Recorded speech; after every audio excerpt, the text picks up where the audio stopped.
nakaganyan siya. So, pag right hemiplegia, dyan. And then the trochanter.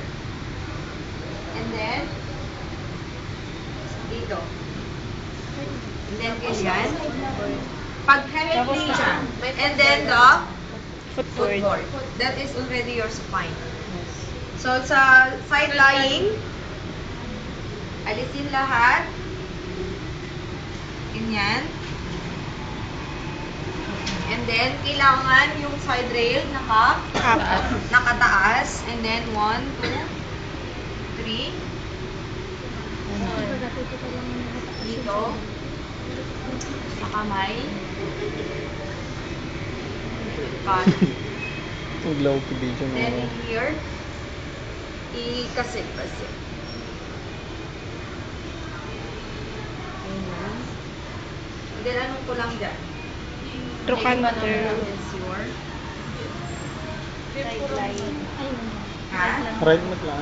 That is already your side line. Yung yung side rails natin, assuming kasi tinanggal nila yung eh.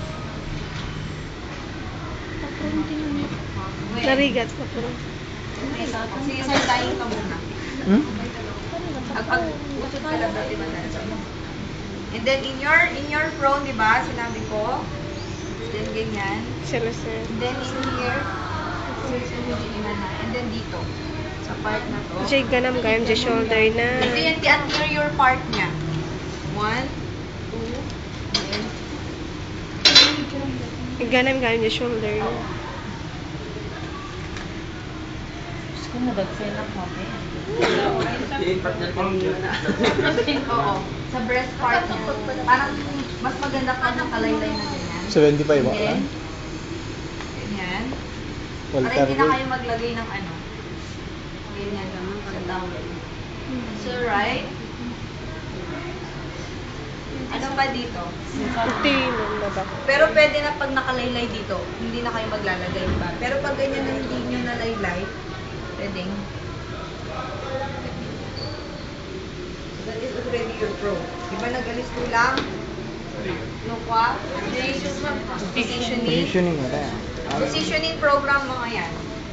So sa range of motion exercise na tayo. Pagdada ka lang. So alam nyo na yung range of motion exercise.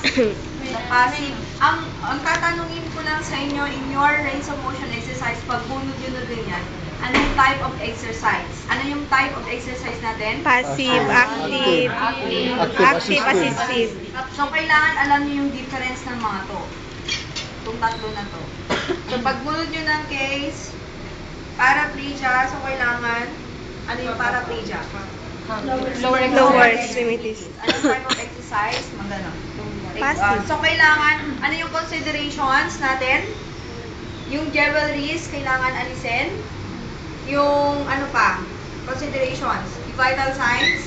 So, assuming the vital signs is normal, so kailangan na, pwede na mag-exercise. Ma'am, example yung rapport na. Yung rapport, ma'am, good morning. Ay, good afternoon. Ako si Normie.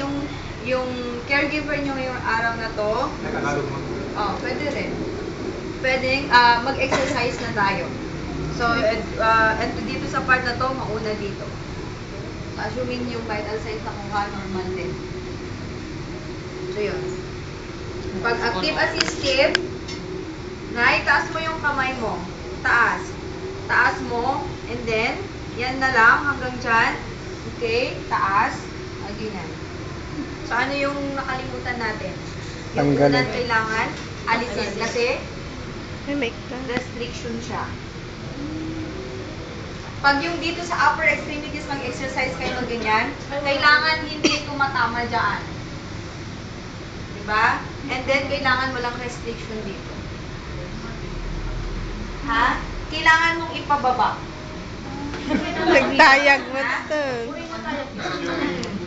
Assuming na lang yung dete kasta, dete ipababaong na tayo sunan kasi later on yung next na topic natin.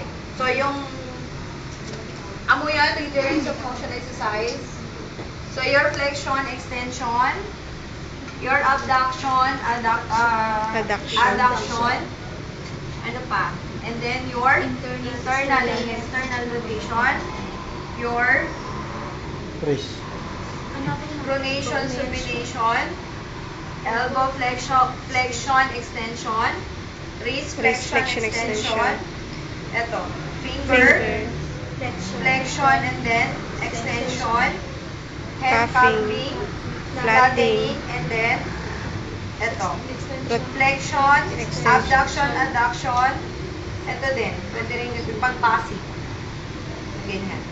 And then ano pa? Hindi ganyan. Thumb opposition. Ano pa? Wala na? And then in here. Pero kailangan habang ginagawa nyo to, ito yung silbi nito Kaules. draping. And then draping. So, sa half lang siya. Saan? So, kailangan hindi rin siya restriction. So, half lang. Ano yan. And then, ano to? Extension. Flexion. Extension. And then extension. So, tignan niyo yung kamay ko. Ito yung ano natin ganyan. And then, ganito. So, in your internal, External. hindi. Internal yan. Kasi ito yung reference natin, Reference. di ba? Pag paloob yung knee, it's your internal. External pag palabas. And then, ito pa. Ano to? Abduction. Adduction. Abduction. Adduction. Pwede rin yung internal, external pronation natin na ganyan.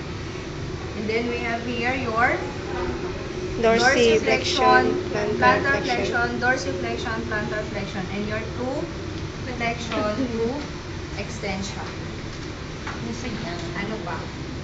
Yung rotation, yung sa flexion lang ng lumbar, dalawa lang ang involved doon. So, i-ano ko yan. Pag ganyan. Then, Lumbar yan. ganyan. Lumbar. Pag lumbar is Dalawa. both. Kailangan. Pag rotation, ito. Contralateral yung movement.